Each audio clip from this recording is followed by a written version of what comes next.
road in a ditch with the roof collapsed in on it.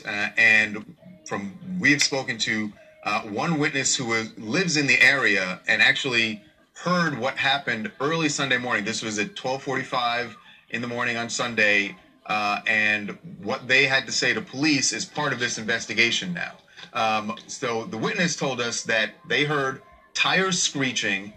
And this is, for people outside of LA, this is out in the hills. It's very quiet. There's not a lot of traffic out there. Certainly not at that time. It's not the 405 highway, right? You'd probably be one of the only cars on the street, right? And you would hear if something happened. Which is why this person says they thought it was odd because they heard tires screeching, and then moments later they heard they heard more tires screeching again, and then the crash of the car going through the fencing.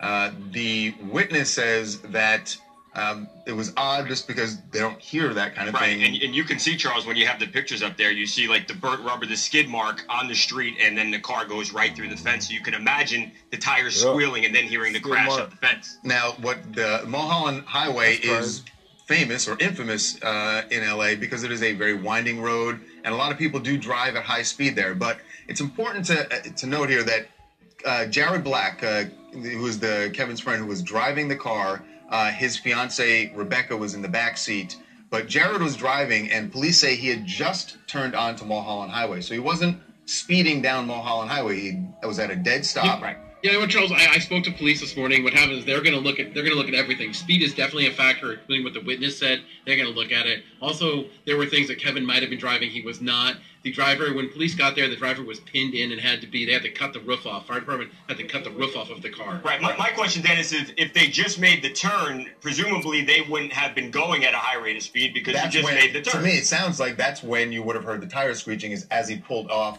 And again, police haven't confirmed this yet. This is all part of the investigation. But if that's, where the tires screeching is that he pulled off from a dead stop and then lost control for some reason. We don't know. We don't know if anything went in the road or there was some type of reason that could have happened.